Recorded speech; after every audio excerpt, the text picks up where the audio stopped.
అందరికీ జై భీమ్. నేను Rajesh Mahasen. Welcome to Mahasen media. Roja Reddy గారిని ఇంతకన్నా దిగజారదు అనుకున్న ప్రతిసారి కూడా మనల్ని అందరినీ నిరుత్సాహపరిచి అంతకన్నా ఘోరంగా దిగజారిపోతూ ఉంటుందండి ఆవిడ. ఈవేళ ఆవిడ ఎలా దిగజారింది ఏంటి ఆ కథా కమ్మమిషి ఏంటి తెలుసుకుందాం. అందుకన్నా ముందు మనం చెప్పే విషయాలు ప్రజలందరికీ చేరాలంటే ఒక లైక్, కామెంట్, షేర్ మీరు చేయాల్సిందే. రిక్వెస్ట్ అండి, ఆర్డర్ కాదు. అయ్యా, ఇంతకన్నా దిగజారు అనుకున్న ప్రతిసారి నన్ను ఆశ్చర్యపరుస్తున్నావు రోజారెడ్డి. విషయం ఏం జరిగింది తెలుసండి మీకు? రోజారెడ్డి గారు ఎప్పుడు తిరుపతి ఆలయానికి వెళ్ళిపోతూ ఉంటారు. మరి నేను తిరుపతి ఆలయం లేకపోతే వేరే ఆలయం నాకు తెలీదు. నిజంగా దేవుడి మీద అంత భక్తి ఉందేమో అనుకున్నాను నేను. దేవుడి మీద భక్తి ఉన్నాడు ఎవరికైనా నిజంగా కనుక దేవుడిని భక్తిగా దేవుడిని నేను నమ్ముతున్నాను అని ఎవడన్నా నమ్మితే ఈ ప్రపంచంలో పుట్టిన ప్రతి ఒక్క మనిషి ఆ దేవుడి సృష్టి అని నమ్మాలి. ఆ దేవుడి సృష్టి అయిన మనిషిని మనిషిగా చూడలేనప్పుడు నువ్వు ఆ దేవుడిని నమ్మడం అనేది అది హంబక్కు, ప్రజల కోసం నాటకం ఆడడం, అది ఒక డ్రామా అంటాను నేనైతే. ఎందుకు చెప్తున్నాను ఇదంటే, ఒక వీడియో హల్చల్ చేస్తుందండి ఈరోజు. నాకు చాలా బాధ అనిపించింది. ఇది రోజారెడ్డి గారి మీద కోపంతో నేను మాట్లాడలేదు. రోజారెడ్డి గారు మాకు ప్రత్యర్థి పార్టీలో ఉన్నారు కాబట్టి ఆవిడని డిఫేమ్ చేయాలనే ఉద్దేశంతో కూడా మాట్లాడలే. నేను ఒక సాధారణ ఆంధ్ర పౌరుడిగా, ఒక సాధారణ ఆంధ్ర పౌరురాలికి నేను ఇస్తున్న సలహా ఇది.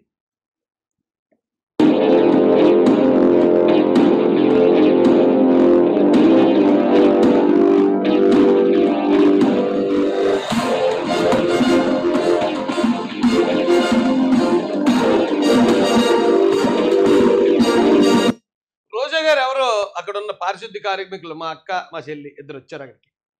రోజా వచ్చింది, వెళ్ళి ఫోటో తీసుకుందాం అనుకున్నారు. అనుకుంటే ఈవిడ కూడా కొంచెం నీట్గా, చాలా నీట్గా తయారైంది, అందంగా క్లీన్గా ఉంది, చక్కగా బొట్టు పెట్టుకుంది, మంచి డ్రెస్ వేసుకుంది, చాలా పరిశుభ్రంగా ఉందండి రోజా గారు.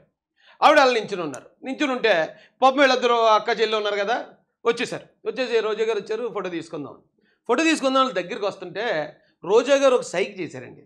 ఆగండి, ఎస్ అక్కడే ఆగండి, దూరంగా ఆగండి, నా దగ్గరికి రావద్దు. అసలు ఆవిడ ఆ సైగ ఎందుకు చేసిందో నాకు అర్థం కాలేదండి. ఇప్పుడు కూడా మనసంతా చాలా బాధ అయిపోయింది నాకు అది చూసినప్పుడు. ఆనందంతో మన మీద అభిమానంతో వచ్చారు. రోజా అంటే ఎవరో వాళ్ళకి తెలుసు. రోజా ఎలాంటి సినిమాలు యాక్ట్ చేసిందో తెలుసు. రోజా ఎలాంటి క్యారెక్టర్లు చేసిందో కూడా తెలుసు.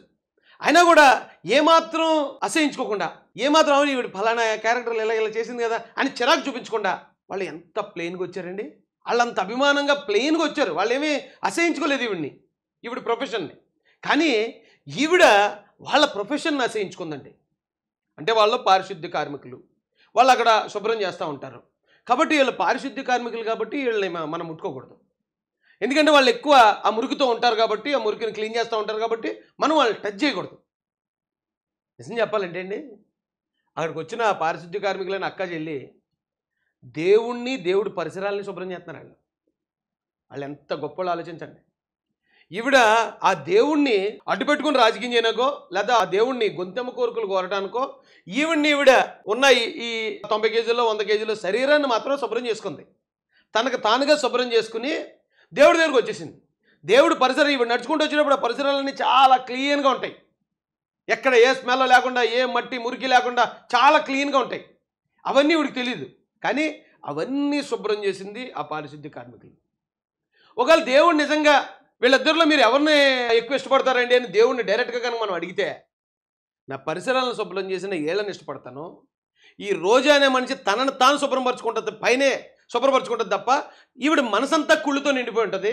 మనిషిని మనిషిగా చూడలేదు. వచ్చిన దగ్గర నుంచి, గుళ్ళోకి వచ్చిన దగ్గర నుంచి నాకు మళ్ళీ మంత్రి పదవి కావాలి, నాకు మళ్ళీ ఎమ్మెల్యే అయిపోవాలి, నాకు కోట్లు వచ్చేయాలి, ఇలాంటి పనికిమాలిన కోరికలు కోరుతుంది. కానీ నిస్వార్థంగా ఈ ఆలయ ప్రాంగణాన్ని మొత్తం శుద్ధి చేస్తున్నా నేను ఆ పారిశుద్ధ్య కార్మికుల వైపే ఉంటానని చెప్తాడండి దేవుడు కూడా. నిజం. అయితే ఈ వీడియోలో చూసిన దగ్గర ఇక్కడ ఒక గురుగారు ఉన్నారు, బ్రాహ్మణులు, ఒక అర్చకుడు ఉన్నాడు. యాక్చువల్గా చరిత్రలో ఈ బ్రాహ్మణులు చూపించేవారు అంటరంతాను అనేవారండి. కానీ ఆయన ఎంత ప్లెయిన్గా నవ్వుతాడు చూడండి. వాళ్ళ దగ్గరికి వచ్చారు, ఆయన పక్కనే నిలబడ్డారు ఇలాగా. ఎంత ప్లెయిన్గా, ఎంత ప్రేమగా ఉన్నాడు ఆయన. నిన్న కాగమన్న శూద్ర కులం నుంచి, బానిస కులం నుంచి ఒక రెడ్డి కులంగా ఏర్పడ్డాం మనం. రోజా గారు వీళ్ళకలాగా అగ్రవర్ణం అయితే కాదు మనం. అగ్రవర్ణం అంటే బ్రాహ్మణులే, క్షత్రియులు, తర్వాత వైశ్యులు, ఇది మన మనుధర్మ శాస్త్రం ప్రకారం. కానీ అందులో శూద్రులు అనబడుతున్న వాళ్ళు అందరూ బానిసలే. అందులో బానిసవు నువ్వేమో అగ్రవర్ణాను కాదు. కానీ బానిసల నుంచి వచ్చిన అడుక్కునేటికి బుడబొక్కలోడు వచ్చాడు అన్నట్టు ఒక శూద్రుడి మీద ఇంకొక శూద్రురాలు అంటరానితనం చూపిస్తుంది. టచ్ మీ నాట్ అంటుంది. ఏమండి ఈయన చూడండి ఎలా ఉన్నాడు, ఎంత ప్లేన్, ఆయన ఎక్కడ కదలలే. ఈ చెల్లి అయితే ఆల్మోస్ట్ ఆయనకి టచ్ అవుతూనే ఉంది. గురుగారు తోపండి, మీరు మీ పేరేం పేరు నాకు తెలియదు కానీ బ్రాహ్మణోత్తమ, ధన్యవాదాలు మీకు. కానీ ఇక్కడ ఈవిడ మాత్రం దూరంగానే అని ఆపిందండి. వాళ్ళైతే పట్టించుకోలేదు. ఎందుకంటే నిజం చెప్తున్నాను, ఈవిడ ఎలాంటి ప్రొఫెషన్లో నుంచి వచ్చింది అని తెలిసి కూడా ఎంత గొప్పగా వచ్చారండి. అంటరంతానం చూపించకుండా, ఆ చిరాకాశయం చూపించకుండా వాళ్ళు అలా తోపక మీ ఇద్దరు అక్క చెల్లెళ్ళిద్దరికి కూడా ఏయ్ చెప్పండి కొట్టండి ప్లీజ్.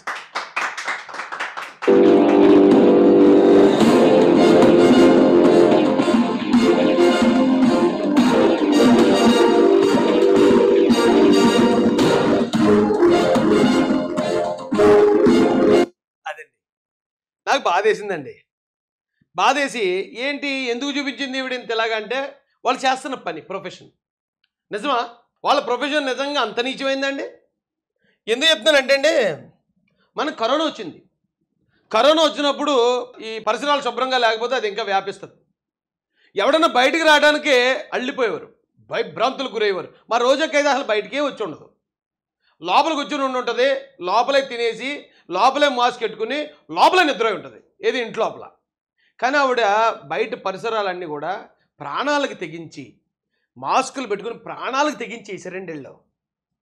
నిజంగా వీళ్ళని ఆ సమయంలో వారియర్స్ అనేవారండి, కోవిడ్ వారియర్స్. వారియర్ అంటే ఎవరండి? సైనికుడు. కోవిడ్ వారియర్స్ అనేవారు సైనికుడు. అంటే మన బోర్డర్లో నిలబడి శత్రువుని మన దేశంలోకి రాకుండా అడ్డుపడేవాడు సైనికుడు. మన దేశంలో ఉంటూ మన చుట్టుపక్కల ఉండి ఏ విధమైన అంటు రోగాల్ని, ప్రాణాంతక రోగాల్ని మనకు రాకుండా కాపాడేది ఈ సైనికులు. వాళ్ళు వారియర్స్ అండి. వాళ్ళు ఎదుటోళ్ళ కోసం అందరూ బాగుండాలని కోరుకునే వ్యక్తులు వీళ్ళు, నా అక్క చెల్లెళ్ళు, నా అన్నదమ్ముళ్ళు. కానీ రోజా గారండి కేవలం తను మాత్రమే బాగుండాలి. తన ప్రొఫెషన్ ఏంటండి? రండి చూపిస్తాను అది కూడా. ఈ వారియర్స్కి కాళ్ళు కడిగాడండి ఎవరో తెలుసండి? సాక్షాత్తు భారతదేశ ప్రధానమంత్రి నరేంద్ర మోడీ గారు. ఎంతోమంది చనిపోయారండి ఆ రోజున కోవిడ్ టైంలో. పాపం వీళ్ళ పారిశుద్ధ్య కార్మికులుగా బయటకు వచ్చి మనల్ని శుభ్రంగా ఉంచే ప్రయత్నంలో వాళ్ళు చచ్చిపోయారండి. ఎంతోమంది ఆ కోవిడ్ బారిన పడి ఎంతోమంది చచ్చిపోయారు. సైనికులు ఎలాగైతే ప్రాణాలు తెగించి బోర్డర్లో నిలబడి మన కోసం ప్రాణాలు వదిలేస్తారో అలా వదిలేశారు. అంత గొప్ప ప్రొఫెషన్ అండి అది పారిశుద్ధ్య కార్మికులు అంటే. వాళ్ళు ఒక్క రోజు లేకపోతే గబ్బు అయిపోతుంది మొత్తం భారతదేశం అంతా. కానీ రోజా లాంటి వాళ్ళు భారతదేశాన్ని పెంట చేయడానికి ఉపయోగపడతారు. డర్టీ ఏది ఆ తుక్కేసేయడానికి, ఆ కుళ్ళు చల్లేయడానికి, ఇలా వాడుకున్న వాటర్ని అంతా బయటకు వదిలేయడం, ఇలాంటి దేశాన్ని నాశనం చేయడానికి పనిచేస్తారు. కానీ వీళ్ళు దేశాన్ని క్లీన్గా ఉంచడానికి పనిచేస్తారండి పారిశుద్ధ్య కార్మికులు. అందుకే భారతదేశ ప్రధానమంత్రి వాళ్ళ కాళ్ళు కడిగాడు. కానీ మరి రోజా గారు ఏం చేస్తున్నారండి? దూరం అంటుంది. సరే వాళ్ళు చేసే ప్రొఫెషన్ మీకు మరీ అంత అలా ఉంటేనండి, రోజా గారు రండి మీకు ఒకటి చూపిస్తాను రండి. వీళ్ళ ప్రొఫెషన్ ఏంటంటే అండి, ప్రజల కోసం మన కోసం పనిచేస్తారు. వాళ్ళకి ఒంటికి మురికి అంటుకుంటుంది, కానీ వాళ్ళ మనసు పవిత్రంగా ఉంటుంది, చాలా ప్లెయిన్గా ఉంటుంది. ఎందుకంటే అలా ఉన్నవాడే ఎదుటోడి కోసం పనిచేస్తాడు. ఇదిగోండి వాళ్ళ డ్రెస్సింగ్ కూడా ఇదే, చక్కగా నిండుగా చీర కట్టుకుంటారు, గ్లౌజ్ వేసుకుంటారు, ఆ పైన మళ్ళీ ఈ టైప్ ఏదో సంథింగ్ బ్లేజర్ లాంటిది కోటు అది వేసుకుంటారు, మాస్క్ పెట్టుకుంటారు, అవసరమైతే ఇలా కట్టుకుంటారు. చూడండి ఎంత పవిత్రంగా ఉందో ఆ డ్రెస్సింగ్. వాళ్ళ ప్రొఫెషన్ పవిత్రమే, వాళ్ళ డ్రెస్సింగ్ కూడా పవిత్రమే. కానీ మీ ప్రొఫెషన్ అండి, మీ ప్రొఫెషన్ ఒకసారి చూడండి. ఒకవేళ ప్రొఫెషన్ను బట్టే ఒక మనిషిని అసహించుకోవాలి, ప్రొఫెషన్ను బట్టే ఒక మనిషిని దూరం పెట్టాలి అంటే నేను అడుగుతున్నానండి, మనం వీళ్ళని దూరం పెట్టాలా లేకపోతే ఈవిని దూరం పెట్టాలా? ప్రొఫెషన్ను బట్టి. ఇప్పుడు ఆ రోజున ఈయన ఏదో అన్నాడండి, మా తెలుగుదేశం సీనియర్ నాయకులు. అప్పుడు ఈవిడ మాట్లాడుతున్న మాటలు ఎవడో తట్టుకోలేకపోయాడు, మా దారుణంగా మాట్లాడేది. అందుకని నీకు సంబంధం, నువ్వు పలానా యాక్ట్ చేసావు, నువ్వు సినిమాల్లో పలానా క్యారెక్టర్లు యాక్ట్ చేసావు అంటే అప్పుడే వాడు చాలా ఫీల్ అయిపోయిందండి.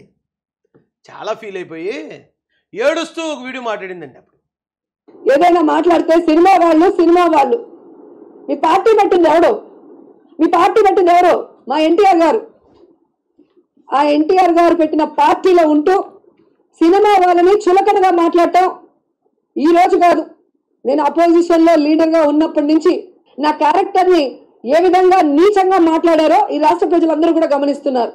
ఎమ్మెల్యే అయ్యి లోపలికి అడుగుపెట్టిన రోజు నుంచి నువ్వు బ్లూ ఫిలిం చేసావు నీ క్యారెక్టర్ ఇది అని చెప్పి అసెంబ్లీ ఆవరణలోనే సీడీలు చూపించిన మీరు ఎందుకు పబ్లిక్ గా ఇవ్వరు?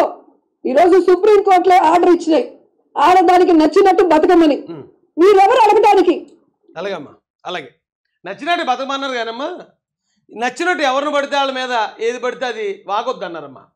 అదే సుప్రీంకోర్టు వారు. ఈవిడికి ఈరోజు ఇదేం కొత్త కాదండి. చూసినాము, మీరు ఇక్కడ రండి, మీతో మాట్లాడాలి, రండి, దూరంగానే నించోండి. మేమేమి ఎస్సీ ఎస్టీలం కాదు, అంత దూరం నించొని మాట్లాడాల్సిన మేమేమి ఎస్సీ ఎస్టీలం కాదు, అంత దూరం నిలబడి మాట్లాడొద్దు అంటే ఆవిడ అహంకారం చెప్తున్నానండి నేను. ఆవిడ అహంకారం ఏ స్థాయిలో ఉందో ఇప్పుడు నువ్వే అన్నావు మా రోజా, మీరు నా ప్రొఫెషన్ని మీరు ఇలా అన్నారు, నా క్యారెక్టర్ని అసాసిన్ చేశారు, నువ్వు అలాంటి క్యారెక్టర్లు వేసావు, ఇలాంటి క్యారెక్టర్లు వేసావు అంటే మీరు కొన్ని క్యారెక్టర్లు ఇలాంటివి యాక్ట్ చేశారు, ఇంకా దారుణమైన యాక్ట్ చేశారు, కానీ బాగోదని ఇది పెట్టాను నేను. ఇది కూడా నేను రెస్పెక్ట్తోనే చెప్తున్నాను మీకు. మీ ప్రొఫెషన్ ఇది, ఓకే. మీ ప్రొఫెషన్ని మీరు ఎవరైనా కామెంట్ చేస్తే కన్నీళ్ళు పెట్టేసుకున్నారు, నాకు అన్యాయం జరిగిపోయింది, లబో దిబో అని కొట్టుకున్నారు, నాకు పిల్లలు ఉన్నారు, నా భర్త ఉన్నాడు, ఏమైపోవాలి నేనని చెప్పి గోల గోల పెంట చేశారు ఆ రోజు. మరి ఈ రోజున వీళ్ళ ప్రొఫెషన్ కారణంగా వీళ్ళని మీరు ఎలాగా దూరంగా అంటరాని వారిగా దూరంగా ఎలా పెట్టారు తల్లి? అంటే మనకొక రూలు వాళ్ళకొక రూలా? సిగ్గేస్తే కడుపుకి అన్నం తిన్నా గడ్డి తింటున్నావా? ఎందుకు బతుకుతున్నావు మనం? ఇంకా నీ ఇంట్లో నీకు ఆ హెల్పింగ్ చేసే హెల్పర్స్ ఎవరైతే వంట చేసేవాళ్ళు, నీ ఇల్లు క్లీన్ చేసేవాళ్ళు, నీ పరిసరాలను శుభ్రంగా ఉంచేవాళ్ళు, వీళ్ళు ఒక్కరోజు లేకపోతే నువ్వు చేసిన గబ్బుకి నీ ఇల్లే కుళ్ళి కంపొస్తుంది. నీ మనసులాగా నీ మనసు ఎంత కుళ్ళిపోయి ఉందో అంతకన్నా కుళ్ళిపోద్ది నీ ఇల్లు ఒక్కరోజు వీళ్ళు లేకపోతే. ఎప్పుడో పాల్ గారు అన్నారు, కే పాల్ గారు, నువ్వు పందిలా తింటావు, నాకు అయితే తెలీదు, కే పాల్ గారు అన్నారు ఆ మాట. పందిలా తింటే మరి ఖచ్చితంగా దాని నుంచి వచ్చే వేస్ట్ మొత్తం కంపు చేస్తుంది నీ ఇంటిని. దాన్ని క్లీన్ చేయకపోతే, వేరే వాళ్ళు హెల్పర్ నీకు లేకపోతే అయిపోద్ది అంతే సినిమా. 10 రోజులకి ఏదో రోగాలు అంటు రోగాలు వచ్చిపోతాయి పైకి. కానీ అలా వాళ్ళని మనం ఒకప్పుడు కోవిడ్ వారియర్స్గా వాళ్ళని ఎంతో గౌరవించాం, మన కోసం ప్రాణత్యాగం చేశారు పారిశుద్ధ్య కార్మికులు. అలాంటి వాళ్ళని ఈ రోజున ఆవిడ అంత నీచంగా అలా చూడడం, అలా మాట్లాడడం, చేయి చూపించి దూరంలో ఆపడం, అయినా కానీ వాళ్ళు ఎక్కడ మనసులో ఇంత కూడా పెట్టుకోకుండా ఎంత ప్లెయిన్గా నవ్వుతెళ్ళారండి అక్క చెల్లిని. బా అక్క చెల్లి అంటే నా అక్క చెల్లి. నిజంగా తలుచుకుంటే వాళ్ళకి హ్యాట్సాప్ చెప్పాలనిపిస్తుంది. ఇలాంటి ప్రొఫెషన్లో ఉన్న వ్యక్తుల దగ్గర కూడా మీరు అంత ప్రేమగా వెళ్ళగలిగే మనసు మీకు ఇచ్చాడు దేవుడు. వీళ్ళ గురించి వదిలేద్దామండి, వీళ్ళ గురించి మీరేం పట్టించుకోకండి. దేవుణ్ణే శుభ్రం చేసే వ్యక్తులు మీరు, దేవుణ్ణి శుభ్రం చేసి దేవుడి పరిసరాలను శుభ్రం చేసే వ్యక్తులు మీరు ఎవరో ఏదో అన్నారనో లేకపోతే ఏదో అన్నారు మీరు బాధపడడం ఏంటండి? అలాంటి ఒక అవకాశం, గొప్ప అవకాశం మీకు వచ్చింది, సంతోషించడమే. ఇలాంటి వాళ్ళు ఎంతోమంది వస్తారు పోతారు, అలా గాలిలో కలిసిపోతారు. అహంకారం ఎందుకు వచ్చిందంటే ఈ మధ్య ఎమ్మెల్యే అవటం, మంత్రి అవటం, కొన్ని డబ్బులు సంపాదించడం, దీనివల్ల వచ్చేసి కళ్ళు ఎత్తికెక్కేస్తాయి. కళ్ళు ఎత్తికెక్కేసి ఎవరిని పడితే వాళ్ళని ఏం పడితే అది మాట్లాడుతున్నారు. అయ్యా ఇదండి పరిస్థితి. ఇంకా గట్టికి ఇచ్చేది నువ్వు కాపాడేదే ఎందుకు పదవులు ఊడిపోయి మూలలో కూర్చొని ఇప్పుడు రేపో మాపో చేసిన అవినీతికి కేసులు పడి బొక్కలకు వెళ్ళిపోవడం జరుగుతుంది. ఇక అలాంటి పిచ్చుకల మీద బ్రహ్మాస్త్రం ఎందుకు? అందుకనే లైట్గా చెప్పు వదిలేసానండి. అయ్యా ఉంటాను సార్. జై భీమ్, జై భారత్, జై జై మహాసేన, జై తెలుగుదేశం, జై చంద్రబాబు, జై జై లోకేష్ అన్న.